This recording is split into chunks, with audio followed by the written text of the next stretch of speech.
చాలా చాలా కాలం క్రితం పొట్లకాయంత ఊరి పక్కనే ఒక గుమ్మడికాయంత పెద్ద రాజ్యం ఉండేది. ఆ రాజ్యంలో గుమ్మడికాయంత రాజు పాలించేవాడు. శరీరం పెద్దది, హృదయం ఇంకా పెద్దది. బయటకు గంభీరంగా కనిపిస్తాడు, కానీ లోపల మాత్రం చాలా దయగలవాడు. రాజు నివాసం కూడా గుమ్మడికాయంత పెద్ద ఇల్లు.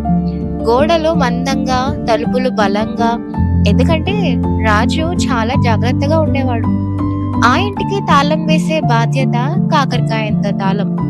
ఎందుకంటే కాకరకాయ బయట గట్టిగా ఉన్నా లోపల మాత్రం చాలా బలంగా ఉంటుంది కదా. రాజ్యం సరిహద్దులో పొట్లకాయంత ఊరు. అక్కడి ప్రజలు సాదా సీదాగా కష్టపడేవాళ్ళు. ఆ ఊరిని కాపాడేవాడు పొట్లకాయంత పోలీస్. పొడవుగా, సన్నగా, కానీ లోపల మాత్రం పిల్లాడి లాంటి మనసు. అతని చేతిలో ఎప్పుడు ఉండేది బీరకాయంత ఖడ్గం. పొడవుగా, నేరుగా, ఎప్పుడు వంగని ఖడ్గం. అది అతని ధైర్యానికి గుర్తు. గ్రామంలో ఉసిరికాయంత చిన్న అబ్బాయి చాలా చిన్నవాడు, కానీ చూపు చాలా పదునుగా ఉంటుంది.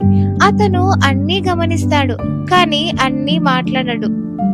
సమయం వచ్చినప్పుడు మాత్రమే మాట్లాడతాడు. అక్కడే ములక్కాయంత కూలి. పొడవుగా ఉంటాడు, బలంగా పనిచేస్తాడు, కానీ ఎవ్వరూ అతన్ని నమ్మరు. ఇంకోవైపు చిక్కుడుకాయంత వ్యాపారి. ఎప్పుడూ లాభం లెక్కలు వేస్తూ ఇతరుల కష్టాన్ని పట్టించుకోడు. ఒక అర్ధరాత్రి గుమ్మడికాయంత ఇంటి దగ్గర చిన్న చప్పుడు వచ్చింది. పొట్లకాయంత పోలీస్ బీరకాయంత ఖడ్గం బయటకు తీస్తాడు. ఎవరక్కడ అని అంటాడు. చీకట్లో ఒక పొడవాటి నీడ నెమ్మదిగా జారిపోతుంది. ఉదయం అయ్యేసరికి అయ్యో రామా, కాకరకాయంత తాళం మాయం. తాళం లేకపోతే గుమ్మడికాయంత ఇంటికి భద్రతే లేదసలు. గుమ్మడికాయంత రాజు గంభీరంగా, నా ఇంటి తాళం పోయిందంటే నా రాజ్యానికి ప్రమాదం అని అంటాడు. పొట్లకాయంత పోలీస్ తల వంచి, నేనే బాధ్యుడిని మహారాజా అని చెప్తాడు.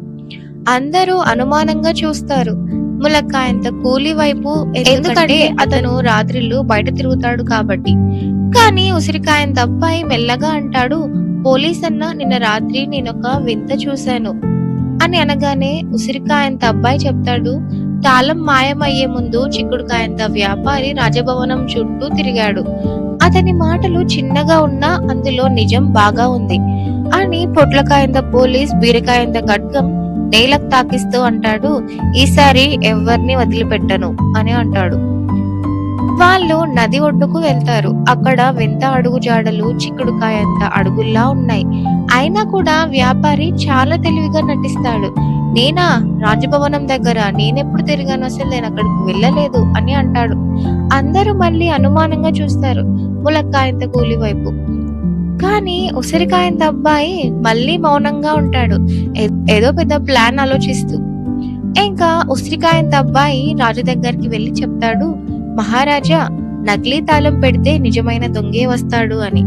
ఇంకా గుమ్మడికాయంత రాజు నవ్వుతూ, నీ బుద్ధి నీ రాజ్యానికి తాళం లాంటిదే అని అంటాడు.